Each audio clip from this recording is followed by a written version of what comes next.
مخاتم لما يلزم من اعتبار المتضادين في حكم واحد.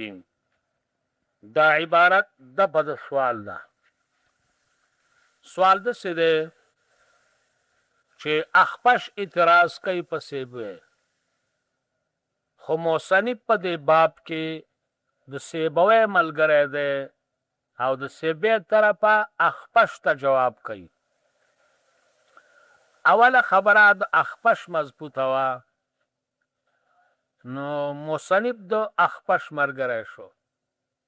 نو اخپش ډاډه شو، چې ډاډه شو نو د ډاډه توب په وجه باندې تیز لاړ، نو خبره ورانه وکړه، نو خلکو په ده رد وکړو. اخپش اعتراض کړی په سیبوی چې ای سیبوی، ته چې اعتبار د وصفیت کې پس د زوال د عالمیت نه، نو تاله پکار دی چې ته اعتبار د وصفیت وکې په وخت د وجود د عالمیت کې هم دارنګې. ته چې وصفیت معتبره پس د زوال د عالمیت نه،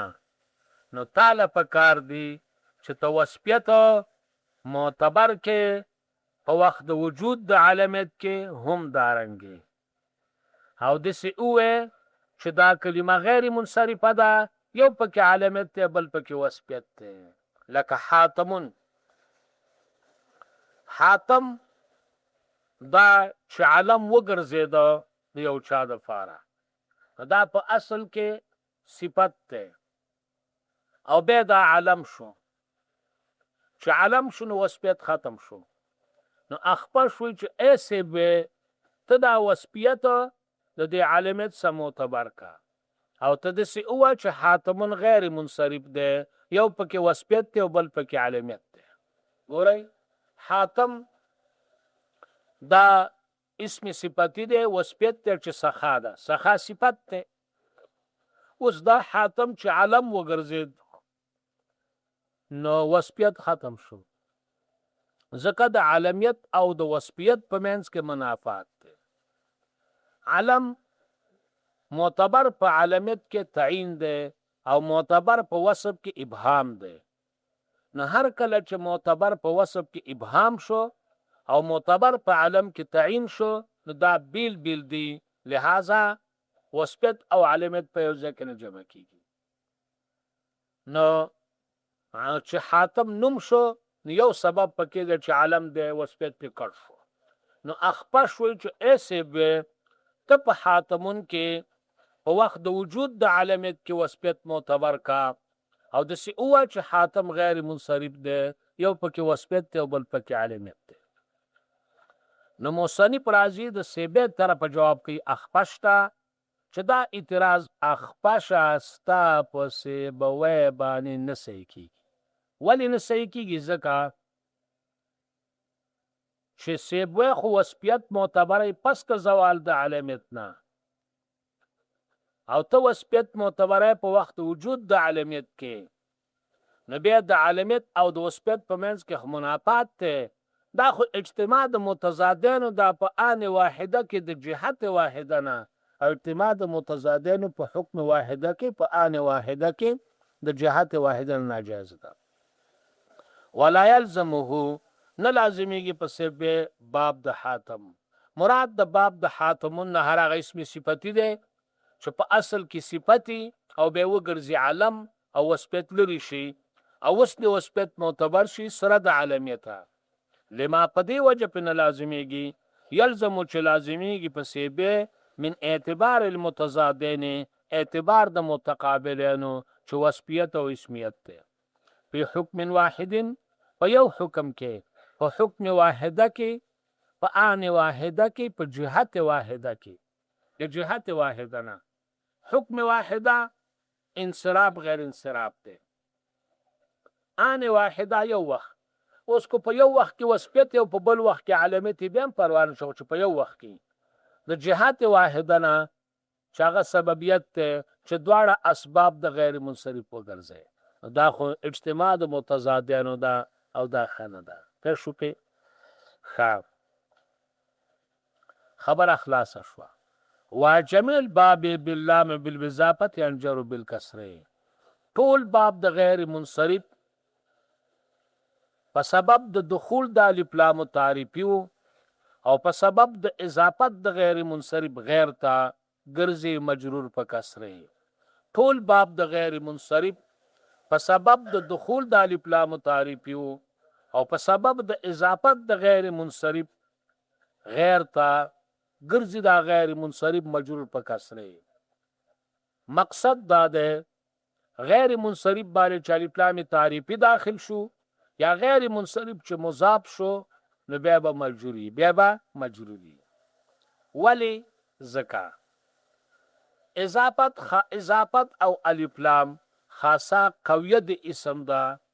دا چې په اسم کې رال اسم اصل تراکاږي، اصل په اسماو کې انصراف ده. اوس ینجر بالکسر نو یوازې ینجر ولی نه وه،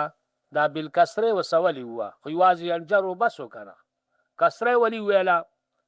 ځکه چې د جر اطلاق په جر حکمیم کیږي. جر حکمی مررتو بعمره، عمره منصوب لفظا مجرور محلن ده،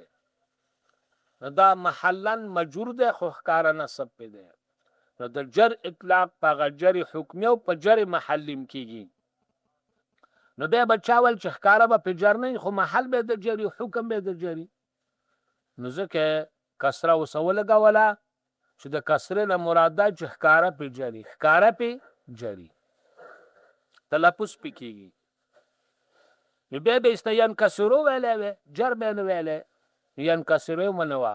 ځکه کسره په مبنیاتو کې راځي. منصرف او غیر منصرف دا د قبیلې د معرباتو نه دي، ځکه ینجر وه.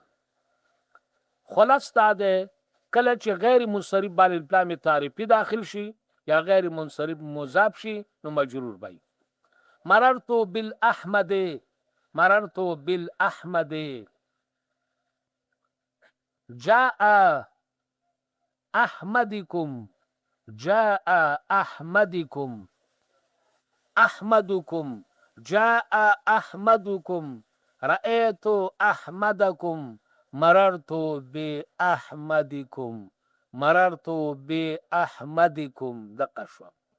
جاء احمدکم، رأيت احمدکم، مررت باحمدکم. نو احمد مضاف ده نو مجرور شو. اوس په دې کې یو مسله ده چې په دې غیر منصرف الف لام تعریفي داخل شي یا مضاف شي نو دا به اوس منصرفي او کنه حکم یې د منصرف دی. نو په دې خو اتفاق دی چې جر پې راغی، دې اتفاق دی، خو دا به اوس منصرف یو کنه. په دې مسله کې درې مذهبه دي. یو مذهب دا دی چې چورلټ به منصرف ګرځي، دا به منصرف وي ځکه اضافت او الف لام تعریفي خاصی قویه د اسم دی، دا چې په اسم کې رالی اسم اصل تراکاږي او اصل په اسماو کې انصراف دی، نو دا بس منصرف شو. نو کسره او تنوین به پکې راځي او منصرف شو. یو مذهب دا دی چې په غیر منصرف الف لام تعریفي داخل شي یا مضاف شي نو دا به بیا هم حق شانه غیر منصرفي خو جر به پې راځي. ولې به غیر منصرفي؟ ځکه چې غیر منصرف دې ته وایي چې دوه اسباب یا یو چې قایم مقام د دوه وي هغه پکې، نو په دې کې خاص هم هغه دوه اسباب یا یو چې قایم مقام د دوه دي هغه پکې هم شته، نو دا به غیر منصرفي خو جر به پې. نو مررتو بالاحمد، احمد کې یو وزن فعل ده بل علامت دی، هغه شان غیر منصرف دی خو جر پې دی. اول پې جر دی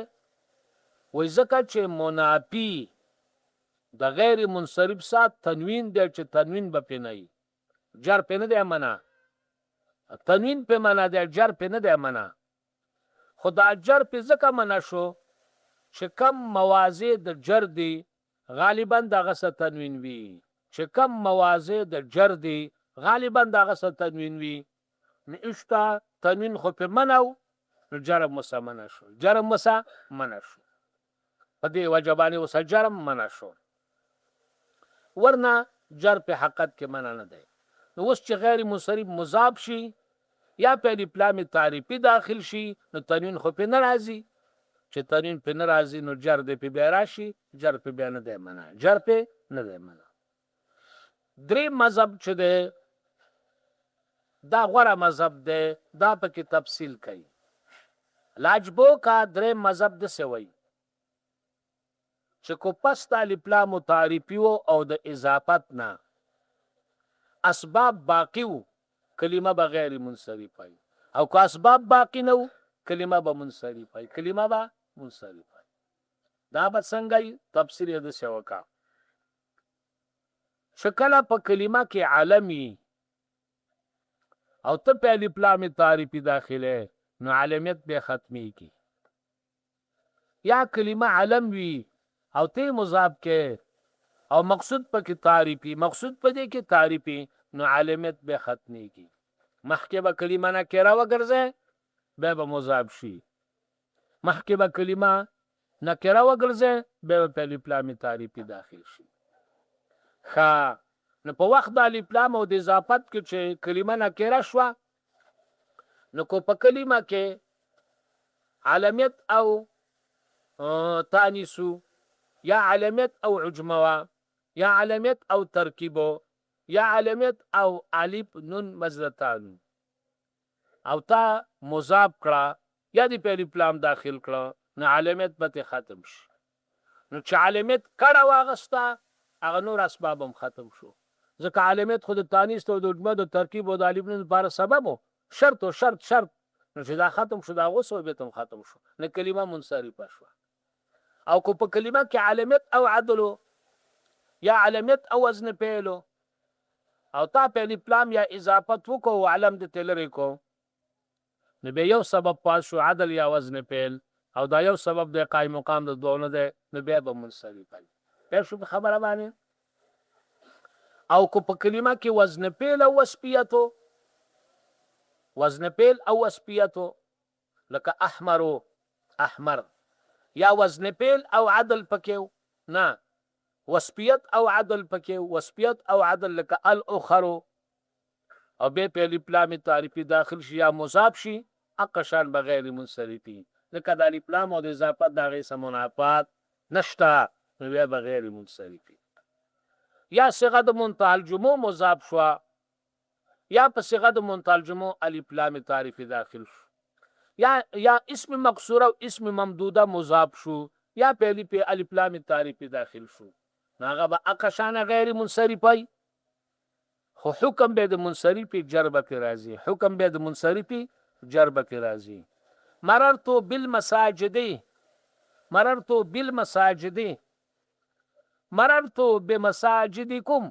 مررت بمساجدكم نغله کسره پراله دای تفصیل شو البته دا تفصیل خو شرجاوی او ټولو کتابونو کړه خو زه تاسو ته پکې لږ زیاتیات څه خبره کوم هغه دا چې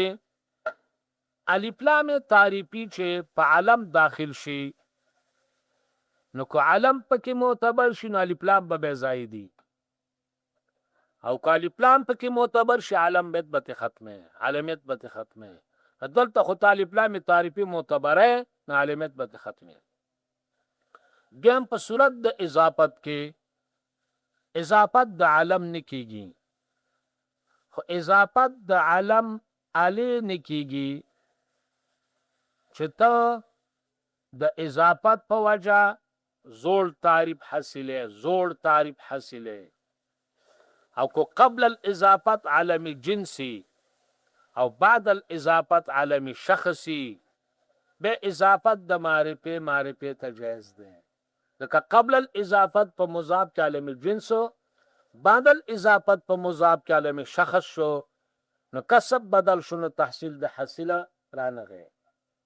یا مضاف علم ده خطی مضاف کې مقصود ده پکې تحقیر او مقصود ده پکې تعریف نه ده بلکې مقصود ده پکې تحقیر او تعظیم ده چې مقصود ده تحقیر او تعظیم ده بیا د تحقیر او د تعظیم د پاره اضافت د معرفه ته په عالم په اضافت معنوي کې جائز ده ځکه چې تحصیل د حاصل نه ده ستا مقصد خود مضاف له تعریف حاصلول نه دي مقصود د تحقیر و تعظیم دی بیا دا جایز دی. بیغه علم کو تا مضاف کو د تحقیر و تعظیم د پاره بیت علامت نه ختمیږي په اضافت. نو چې نه ختمیږي نو کو په کلمه کې علامت او تانیث علامت ترکیب علامت عجمه علی علامت او الف نونو او تا مضاف کو د تحقیر یا د تعظیم د پاره بیا هم غیر منصرفي ځکه علامت نه ختمیږي. په شوب خبره باندې او دا چې شرجامي ملاوي چې کو په کلمه کې وصف او وزن په یا وصف او عدل او تا مضاف کو وصفیت او بل سبب کې باقی نو غیر منصرف بي. زما په دې ځای کې لک شک ده هغه دا چې د وصفیت او د الف لام او د اضافت هم منافات ده. ولی وصف کون د شی د دال په ذات مبهمه لکه اسود چې وضع شوی د پاره د ذات مل له السواد نو په وصفیت کې معتبر ابهام ده او تا چې مضاف کړه او که اضافت د معرفه نکره معرفه ته کنه په مضاف کې تعریف حاصل شو او که اضافت د نکره ته کنه په مضاف کې تخصیص حاصل شو او کالی پلام تعریفی په داخله نو معرفه شو نو بیا خو پکې ابهام ختم شو. زما په خیال سره منافی د وصفیت سره تعریف ده اضافت او تعریف اوس منافی ده. نو کو په کلمه کې وصفیت او وزن پیلی او تا مضاف کو یا دی پهلی پلامی تعریف داخل کا ش خبره ده چې وصفیت د دې رسخت ورکړي شو هغه د کړه واخلي. دیم دام یاد ساتي منافی د وصفیت سره عالم شخص ده. عالمیت په دوه قسمه ده بلکې درې قسمه یو عالم نوع او بل عالم شخص. نو منافی د وصفیت سره عالم شخص ده عالم نوع او سند ده جائز ده چې په کلمه کې وصفیت می او عالم نوع می لکه اسود یو پکې وصفیت دی بل پکې وزن پیل دی خو کو تدسی وی چې اسود مختص دی په حیت السودا پورې دا خو عالم نوع ده یو پکې عالم نوع ده او بل پکې وصفیت دی نو بیا جایز دی جمع ځکه په عالم نوع کې څه ابهام دی افراد وشته نو عالمیت د وصفیت سره جمع کیږي عالم نوع خو عالمیت شخصي وسره جمع کیږي بس دی. ومنه الفاعل وما أسند